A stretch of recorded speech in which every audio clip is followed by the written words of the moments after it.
Hello students, I'm Sonu Kosana and this is the chapter Our Changing Earth, class 7th. Let's start. First of all, we will read about the earthquake preparedness. ठीक है, preparedness में क्या क्या पढ़ेंगे हम कि कैसे prepare होना है, अपने आप को कैसे प्रिपेयर करना है अर्थक्वेक के लिए. तो we have read about the earthquake in the Bhuj. So let's start now. Where to take shelter during an earthquake. Earthquake में जब आपको कहीं भूकंप आता है तो आपको शेल्टर कहाँ पे लेनी है. तो सबसे पहले तो सेफ स्पॉट देखिए अपना कौन सा है. अंडर ए किचन कॉर्नर काउंटर, जो आपका किचन काउंटर होता है उसके नीचे.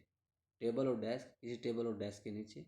अगेंस्ट एन इनसाइड कॉर्नर और वॉल, किसी इनसाइड कॉर्नर या वॉल के पीछे. स्टे अवे फ्रॉम, किस चीज़ों से बच के रहना है वो भी समझ लीजिए. आपको बचना है फायर प्लेसेस, जहाँ आग लग सकती हो, है ना, उन जगहों से. एरियाज अराउंड चिमनीज, जो चिमनी के आसपास की जगह होती हैं गर्म वगैरह, उनसे भी बचना है. Windows that shutter including mirror and picture frames, है ना, उन विंडोज से भी बचना है जिनमें शटर लगे हों या मिरर लगे हों, और पिक्चर फ्रेम से भी बचना है, इनसे बच के रहना है. बी प्रिपेयर्ड, आपको तैयार रहना है. कैसे? Spread awareness amongst your friends and family members, अपने मित्रों और अपने फैमिली मेम्बर्स में अवेयरनेस स्प्रेड कीजिए, फैलाइए. And face any disaster confidently, और कोई भी डिजास्टर को कॉन्फिडेंटली यानी कॉन्फिडेंस के साथ फेस कीजिए. Earthquake preparedness. चलिए अब बात करते हैं कि आपको ना ये वाले चीज़ें आपको अपनी नोटबुक में भी लिखनी है. ठीक है, तीनों चीज़ें लिखनी है आपको ये. ठीक है, यही वाली हेडिंग लिखनी है. Where to take shelter during an earthquake, and answer में आपको safe spot, stay away from और बी प्रिपेयर्ड में ये तीनों चीज़ें लिखनी है पूरी completely. Okay students, good, very good. Let's move. चलिए आगे पहुंच जाते हैं. मेजर लैंड फॉर्म्स, बड़ी लैंड फॉर्म्स क्या हैं, चलिए ध्यान से समझेंगे. The landscape is being continuously worn away by two process. जो लैंडस्केप है, जो ज़मीन जो मतलब खिसकती है, ये लगातार हो रही है और ये दो तरीके से होती है. वाटरिंग एंड इरोजन, एक तो पानी के चलने से या इरोजन होने से, मतलब मिट्टी का कटाव होने से. Weathering is the breaking up of the rocks on the earth surface. जब पानी चलता है तो उससे क्या होता है, ब्रेकिंग अप होता है रॉक्स का. जो चट्टानें होती हैं वो कट जाती हैं ऑन द अर्थ सरफेस, पृथ्वी की सतह पर. Erosion is the wearing away of the landscape. अब जो लैंडस्केप हैं उन्हें एक जगह से दूसरी जगह वेयरिंग अवे, है ना, वो दूसरी जगह मतलब मिट्टी का कटाव होता है, इरोजन कहलाता है, उसे मिट्टी कटाव कहते हैं. बाय डिफरेंट एजेंट्स, तो इरोजन क्या है ना, अलग अलग एजेंट से होता है. जैसे लाइक वाटर, पानी से भी होता है, मिट्टी कटती रहती है धीरे धीरे. वाइंड से होता है, हवा से. एंड आइस, और बर्फ से भी होता है. दी एरोडेड मटेरियल इज कैरिड अवे और ट्रांसपोर्टेड बाय वाटर. जो एरोडेड मटेरियल होता है ना, उसे हम ट्रांसपोर्ट करते हैं पानी से, है ना, वाइंड से, ऐसे. एंड इवेंचुअली डिपोजिटेड, और इकट्ठा भी करते हैं वहीं से. ठीक है. This process of erosion and deposition creates different landforms on the surface of the earth. ये जो इरोजन है, मिट्टी का कटाव है, और डिपोजिशन है, मतलब एक जगह इकट्ठा हो जाना है, इससे ज़मीन पर कुछ अलग तरह की लैंडफॉर्म्स बन गई हैं, अलग तरह के कुछ चीज़ें बन गई हैं. वर्क ऑफ ए रिवर, एक नदी का काम. The running water in the river erodes the landscape. जो लैंडस्केप्स हैं उन्हें इरोड करता है, उन्हें इरोज करता है क्या, running water in the river. When the river tumbles at steep angle over very hard rocks or down a steep valley side, it forms a waterfall. जब कहीं एक मतलब ऐसी सिचुएशन आती है जैसे 90 डिग्री का एंगल बना हो और उसके ऊपर से नदी आकर के ऐसे गिरती है तो झरने बनते हैं. ठीक है. तो झरने बनते हैं जब पानी ऐसे ऊपर से अचानक से नीचे गिरता है। धीरे धीरे स्लाइटली अगर नीचे उतरता है तो उसको झरना नहीं कहते। झरना उसे कहते हैं जो सीधा एकदम बहुत ऊंचाई से एकदम नीचे पानी गिरता है।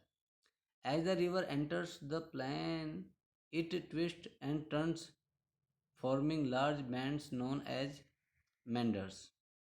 जब नदी जो है वो जब जमीन पर आती है तो वो ऐसे ऐसे ऐसे ऐसे ऐसे क्या करती है, फॉल्ट्स लेती है ना।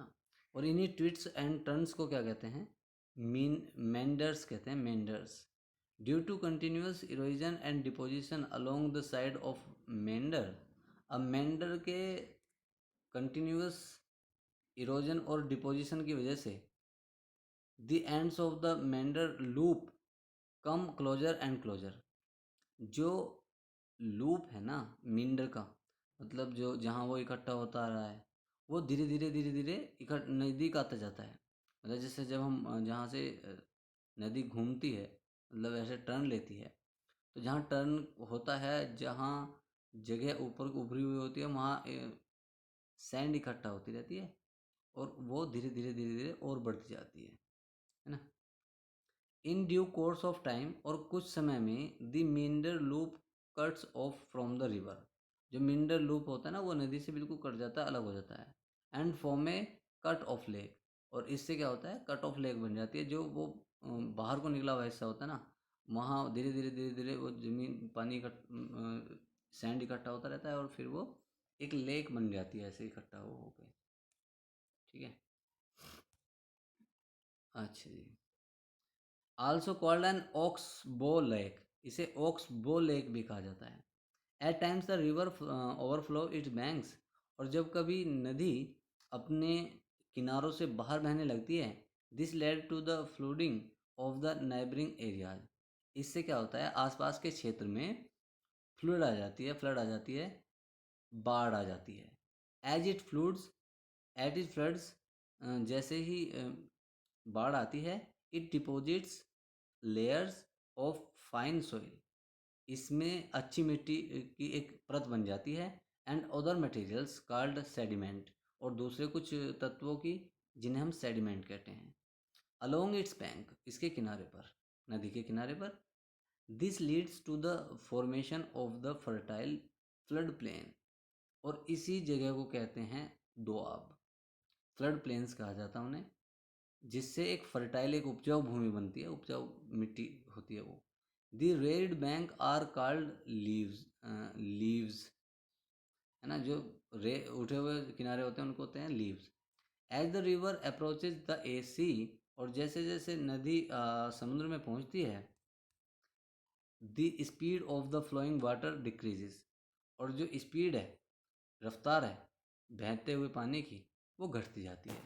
And and the river begins to break up, और जो नदी है वो टूटना शुरू हो जाती है।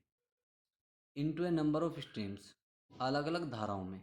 कॉल्ड डिस्ट्रीब्यूटरीज, उन्हें डिस्ट्रीब्यूटरीज कहा जाता है। The river become so slow, और नदी इतनी धीमी हो जाती है, that it began to deposit its load. तो जितना वो लेकर के आई है ना डिपॉजिट, है ना, वो उसे छोड़ना शुरू कर देती है। Each distributary form its own mouth, सब डिस्ट्रीब्यूटरीज के अपने अपने माउथ होते हैं। The collection of sediment from all the mouths form A delta, और जितने भी सब माउथ्स होते हैं, जो भी उनसे कलेक्शन होता है, जो भी वहाँ से मिट्टी इकट्ठा होती है, उस सारे को मिला करके डेल्टा कहा जाता है।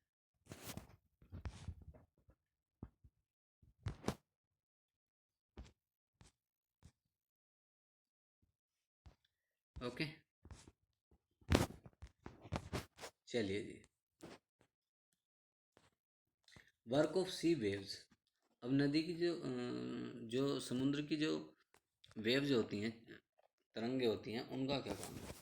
The erosion and deposition of the sea waves gives rise of the coastal landforms. जब इरोजन और डिपोजिशन होता है सी वेव्स का, तो इनसे उठे हुए लैंडफॉर्म्स बनते हैं, coastal landforms. Sea waves continuously strikes at the rocks. जो सी वेव्स होती है ना, समुद्र की जो लहरें होती हैं, वो लगातार किनारे पर मतलब टकराती रहती हैं। Cracks develops. जो क्रैक्स हैं, मतलब जो दरारें हैं, वो बढ़ती जाती हैं। Over time they become larger. वे धीरे धीरे समय के साथ बढ़ती रहती हैं। एंड वाइडर, और चौड़ी होती रहती हैं। Thus hollow like caves are formed on the rocks. फिर क्या होता है? होलो लाइक केव्स मतलब खाली गुफाओं के जैसे चीज वो बन जाती हैं, चट्टानें। They are called sea caves. उन्हें कहा जाता है समुद्र की चट्टानें। ठीक है, तो आप लिखेंगे what are sea caves. What are sea caves, है ना? तो आप लिखेंगे क्रैक्स डेवलप ओवर, ये, हाँ, यहाँ से स्टार्ट करेंगे। सी waves continuously strike at the rocks. Cracks develop over time. They become larger and wider. Thus, hollow-like caves are formed on the rocks. They are called sea caves. ठीक है, ये आपका answer हो गया इसका। As these cavities become bigger and bigger, only the roof of the caves remain. और जैसे ये कैविटी बढ़ती जाती हैं, मतलब ये टूटना चलता रहता है, चलता रहता है, तो उनकी केवल छत रह जाती है। तब उन्हें दस फॉर्मिंग सी आर्क। ठीक है, फिर इस तरह से सी आर्क बनती है। फर्दर आगे इरोजन आर लेफ्ट। इरोजन हट जाता है। These wall like feature are called stacks. तो जो दीवार के जैसी जो स्थिति बन जाती है, उसे स्टैक कहा जाता है। These steep rocky coast rising almost vertically above the sea water is called sea cliff. These wall like sorry, the steep rocky coast rising, जो steep rocky coast rising होता है ना, almost vertically, वो लगभग vertically होता है, लगभग above sea water, पानी समुद्र के पानी के ऊपर, इज कॉल्ड सी क्लिफ। और उसे क्या कहते हैं? सी क्लिफ कहते हैं। The sea waves deposit sediments. जो सी वेव्स होती हैं, वो डिपोजिट करती हैं सेडिमेंट्स को अलोंग द सोर्स, किनारों पर, फॉर्मिंग बीचेज, और बीच का निर्माण करती हैं, बीच बनाती हैं। ठीक है, वर्क ऑफ आइस। आइस का क्या काम है, ये और पढ़ लेते हैं। ठीक है, glaciers are rivers of ice. जो ग्लेशियर्स जो होते हैं ना, वो क्या होते हैं? बर्फ की क्या होते हैं? वो नदियाँ होती हैं, उनमें बर्फ होता है, पानी नहीं होता, बर्फ होता है। Which to erode the landscape by bulldozing bulldoing soil and stone to expose the solid rock below। तो क्या होता है? विच टू इरोड, ये भी क्या करते हैं? इरोड करते हैं, मतलब इरोजन का काम करते हैं। दी लैंडस्केप्स को। बाय बुलडोजिंग सोइल, ये क्या करते हैं? मिट्टी को बुलडोजिंग करते हैं। एंड स्टोन्स, और पत्थरों को। To expose the solid rocks below, जो नीचे उनके सॉलिड रॉक्स होती हैं ना, उन्हें एक्सपोज कर देते हैं, उन्हें रिक्त छोड़ देते हैं। Glaciers curves out deep hollows. जो ग्लेशियर्स होते हैं ना, वो डीप होलोज को कर्व करते हैं, मतलब नीचे बड़े छेद बनाते हैं। एज द आइस मेल्ट्स, और जैसे ही बर्फ पिघलती है, they get filled up with water, वे पानी से भर जाते हैं। एंड बिकम ब्यूटीफुल लेक्स, और क्या बन जाते हैं? खूबसूरत झीलें बन जाते हैं। इन द माउंटेन्स, पहाड़ों में। The material carried by the glacier, जो भी ग्लेशियर के द्वारा मटेरियल लाया जाता है, सच एज रॉक्स, जैसे रॉक्स, बिग एंड स्मॉल, बड़ी और छोटी चट्टानें, छोटी बड़ी। सैंड एंड सिल्ट, रेत और गाद, छोटी बारीक मिट्टी। गेट्स डिपॉजिट, इकट्ठा हो जाती है। दी डिपॉजिट्स फॉर्म्स ग्लेशियर मोरेन्स। इन्हीं डिपॉजिट से, इन्हीं जमाओं से मिलकर के क्या बनता है? ग्लेशियल मोरेनाइज बनते हैं। Okay students, thank you very thank you very much students.